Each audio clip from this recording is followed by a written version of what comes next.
BlackRock, l'envers du décor? Vous êtes sur Liberté Financière TV. La finance innovatrice de BlackRock est-elle destructrice? Si BlackRock a connu un succès phénoménal ces 20 dernières années, de nombreuses voix s'élèvent et critiquent non seulement la nature de certains investissements dans la société mais aussi, et surtout l'impact sur la société et notre avenir commun, et finissent par les considérer comme une sorte d'innovation financière destructrice. Les investissements continus dans les combustibles fossiles et les entreprises qui nuisent au climat sapent les droits des peuples autochtones et des communautés locales du monde. En 2020, BlackRock a rejoint le Pacte mondial des Nations unies et s'est engagé à soutenir et à respecter les droits de l'homme internationalement reconnus. Malgré ses engagements publics, BlackRock n'a pas changé ses politiques et continue d'investir dans des entreprises qui menacent directement les droits de la personne et les droits des Autochtones. Certaines entreprises les plus destructrices dans les fonds BlackRock ont été accusées d'être responsables notamment de la déforestation qui nuit au climat et à la biodiversité, la destruction des terres autochtones par des activités industrielles, des abus des droits territoriaux autochtones, du déplacer les communautés de leurs terres ancestrales, de l'intimidation et des contraintes sur les peuples autochtones afin de les pousser à renoncer à leurs terres. Ce n'est pas la seule critique faite à BlackRock. BlackRock favorise-t-il les énergies fossiles? La combustion de combustibles fossiles comme le charbon, le pétrole et le gaz rejette et contamine par le carbone et emprisonne la chaleur dans l'environnement, accélérant ainsi les changements environnementaux.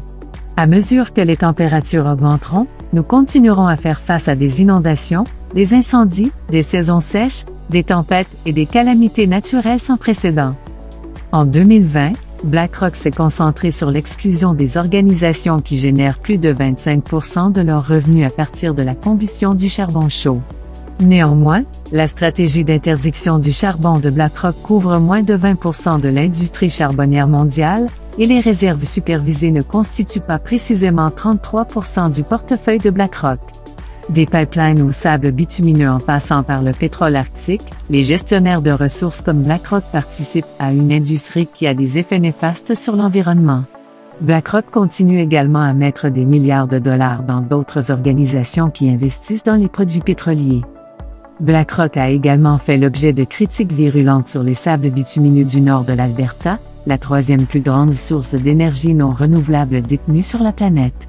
Le pétrole des sables bitumineux est fusionné à l'intérieur des réserves souterraines du sol, ce qui rend son extraction incroyablement ruineuse en creusant à travers des kilomètres de forêt et d'eau et d'énergie en isolant le pétrole de la saleté en utilisant de la vapeur infusée sous terre. BlackRock a des milliards de dollars consacrés à des entreprises de sable bitumineux. L'extrême concentration de l'extraction et du transport des sables bitumineux compromet gravement l'environnement et les systèmes biologiques, contamine les réseaux de quartiers et abuse des privilèges autochtones. Les pipelines de sable bitumineux traversent divers cours d'eau et mettent les réseaux voisins en danger en cas de déversement. Divers groupes de peuples autochtones se sont battus contre de nouveaux pipelines en dénonçant les dangers inappropriés pour l'environnement, l'eau, la vie sauvage, leurs libertés ancestraux et leurs titres. Le pétrole des sables bitumineux génère également plus du double des émissions par baril que le pétrole brut moyen extrait en Amérique du Nord. Et ce ne sont pas les seules initiatives destructrices des investissements au sein de la firme. BlackRock contribue-t-il à la disparition de nos forêts? BlackRock a également été interpellé car l'entreprise est aujourd'hui considérée comme le plus grand investisseur mondial dans la destruction des forêts, y compris la forêt amazonienne, où des milliards d'arbres produisent de l'oxygène, absorbant le carbone et abritent d'innombrables espèces d'oiseaux et d'animaux. Il a été révélé que derrière presque toutes les entreprises qui coupent et brûlent la forêt, vous trouverez BlackRock. L'Amazonie est la plus grande forêt tropicale du monde.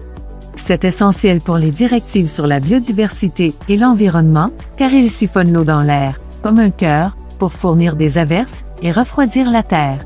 L'Amazonie est le puits de carbone le plus important au monde, mettant de côté 150 à 200 milliards de tonnes de carbone. De même, il abrite essentiellement 10% de la biodiversité connue de la planète et abrite plus de 400 rassemblements incomparables de groupes de peuples autochtones qui ont assuré cet environnement central pendant assez longtemps. Oubliant que la déforestation rejette du carbone et pousse les espèces végétales et créatures à l'éradication. Les progrès sauvages dans les zones forestières délogent également les réseaux voisins. Les actions modernes sabotent souvent les libertés des groupes de peuples autochtones, dont le consentement n'est pas toujours requis pour mettre en place les projets dans leur région et dont les droits coutumiers sont sapés. Bien que BlackRock ait fait quelques progrès dans ce domaine, il a été observé que son intégration des risques se concentre sur les impacts sur le changement climatique du portefeuille plutôt que de sérieusement considérer l'empreinte carbone réelle de chacun des investissements comme condition d'intégration dans le portefeuille. Beaucoup souhaitent donc que BlackRock, qu'elle évalue son exposition globale au climat et revoie son rôle dans le changement climatique. Il existe donc un certain nombre d'attentes à l'égard de BlackRock. Les niveaux de produits actuels de l'entreprise restent trop bas.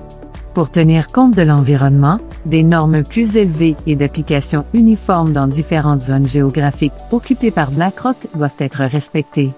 Il semble également que l'intégration dans les fonds actifs de BlackRock ne soit pas transparente.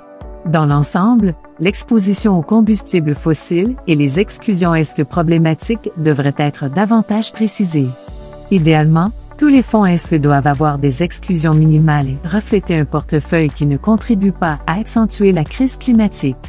Faut-il croire à un véritable changement de cap avec le lancement en 2020 d'Aladdin Climate à travers lequel BlackRock promet d'établir une nouvelle norme en matière de données et d'analyse climatique?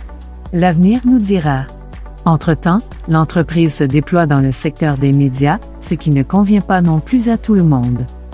BlackRock a-t-il pris le contrôle des médias de masse? BlackRock occupe également un rôle très important dans les médias de masse que beaucoup considèrent de plus en plus comme un réel danger pour l'information. Ainsi, BlackRock et Vanguard sont deux des trois grands, chaque industrie est regroupée, gestionnaire d'actifs de l'exécutif des grandes entreprises. La troisième, State Street, est revendiquée par BlackRock, dont le plus gros investisseur est Vanguard. Ensemble, BlackRock et Vanguard possèdent 18% de Fox, 16% de CBS et donc aussi de 60 Minutes, 13% de Comcast, qui possède NBC, MSNBC, CNBC et le groupe de médias Sky, 12% de CNN, 12% de Disney, qui possède ABC et 538. Entre 10 et 14% de Gannett possèdent plus de 250 quotidiens Gannett plus USA Today. 10% des nouvelles de la télévision locale Sinclair contrôlent 72% de la télévision locale des ménages américains. Cette hégémonie des Big Three sur les médias est vue d'un très mauvais œil par beaucoup, non sans mettre de l'avant des craintes légitimes. En effet, bien des journalistes des chaînes d'information 24 heures sur 24 et 7 jours sur 7 tentent d'aider la population à rester au courant de ce qui se passe dans le monde et de les éveiller aux enjeux de notre société. Les chaînes d'information renforcent la démocratie en prenant des mesures pour assurer la transparence et en posant les bonnes questions au bon moment. Maintenant, si ceux qui ont le pouvoir financier et craignent les chaînes d'information, ils pourraient être tentés de prendre le contrôle de leur fonctionnement et l'accès à l'information se trouvera limité voire orienté, notamment sur les questions liées à l'environnement. BlackRock possède une grande partie des médias grand public et cela pourrait affecter directement nos vies et l'entreprise pourrait céder à la tentation de laisser le public regarder et prendre conscience uniquement de ce qu'ils veulent que nous voyons. La même crainte d'une puissance trop grandissante se fait ressentir dans le milieu financier et notamment l'influence que l'entreprise pourrait avoir sur le sort de la démocratie actionnariale. BlackRock et le Big Three menacent-ils la démocratie des actionnaires? S'il existe plusieurs raisons externes au monde de la finance pour lesquelles BlackRock est sous les projecteurs, nombreux sont ceux qui pensent que l'adoption de l'ESG par un bloc de puissance FNB de BlackRock, Vanguard Group, Fidelity Investments, Capital Group et State Street mettra beaucoup de pouvoir entre les mains de quelques personnes puissantes et de ce fait assombrir le futur par le contrôle du vote des actionnaires. Dans le monde de la finance, ces trois grands risquent de détruire la démocratie actionnariale, qui ne fonctionnera plus correctement. Selon Vincent Deloire, stratège macro-mondial chez Stoney, société de courtage à New York, peu importe qu'il s'agisse de Vanguard, BlackRock, Fidelity ou du California Public Employees Retirement System. Si 2 ou 3 investisseurs contrôlent 20% à 40% des votes de chaque entreprise américaine, la démocratie actionnariale ne fonctionnera pas comme prévu. Pour bien comprendre à quel point ils sont devenus puissants, rappelons les chiffres. Dans l'ensemble, Vanguard gère 7 900 milliards de dollars dans le monde, BlackRock 9,5 billions de dollars, SSJ 3,9 billions de dollars et Capital Group 2,3 billions de dollars. Fidelity administre 10,4 billions de dollars et gère 4,1 billions de dollars. Rien que dans les fonds d'actions américains, Vanguard gère 6,8 billions de dollars, BlackRock 2,65 billions de dollars, Fidelity 2,4 billions de dollars, American Funds 2,2 billions de dollars et SSJ 970 milliards de dollars, selon Morningstar Direct. À eux seuls, les 5 grands gèrent 27,7 billions de dollars d'actifs clients dans le monde et administrent plus de 34 billions de dollars. Rien qu'en actions américaines, le groupe gère 15,07000 milliards de dollars, soit 61,89% de tous les actifs détenus dans des fonds d'actions américaines, selon Morningstar Direct.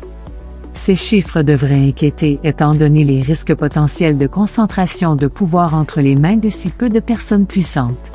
Leur mainmise croissante sur les fonds d'actions américains leur donnera de facto un droit de veto sur toutes les grandes décisions d'entreprise d'ici une vingtaine d'années, si la tendance se maintient. Pour Peter Krol, il ne faut pas leur faire confiance et être conscient de leur motivation. De plus, même s'ils pouvaient utiliser ce pouvoir à bon escient, ce n'est jamais une bonne idée de concentrer autant de pouvoir entre les mains d'une petite clique de personnes. Nous avons noté plus haut que BlackRock a beaucoup investi dans les entreprises impliquées dans les combustibles fossiles. Or, cette stratégie s'oppose de fait à une grande partie du mouvement SQ luttant contre les entreprises de combustibles fossiles qui exploitent ou vendent des produits polluants à des clients qui rejettent des tonnes de dioxyde de carbone dans l'atmosphère. Les défenseurs de l'ESG verront forcément d'un mauvais œil le pouvoir toujours croissant des grands gérants d'actifs, qui constituent à cet égard une arme à double tranchant.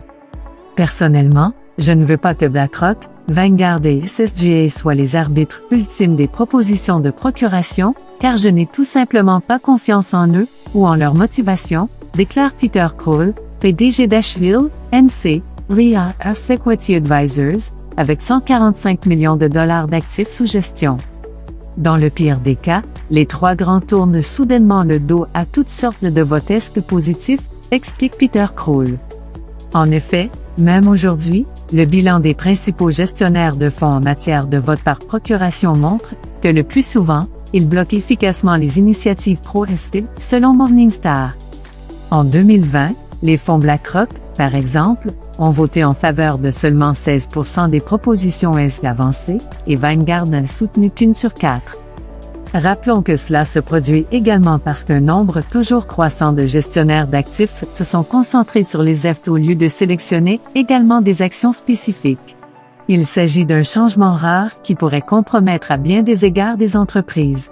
Quelques 11 000 milliards de dollars sont actuellement investis dans ces actifs, ce qui est un record, contre 2 000 milliards de dollars par décennie auparavant. Ce qui a poussé le pays vers un type spécifique de gouvernement monétaire. De plus, si la tendance reste la même, BlackRock deviendra de plus en plus puissant. Faut-il en avoir peur? Merci d'avoir suivi jusqu'au bout.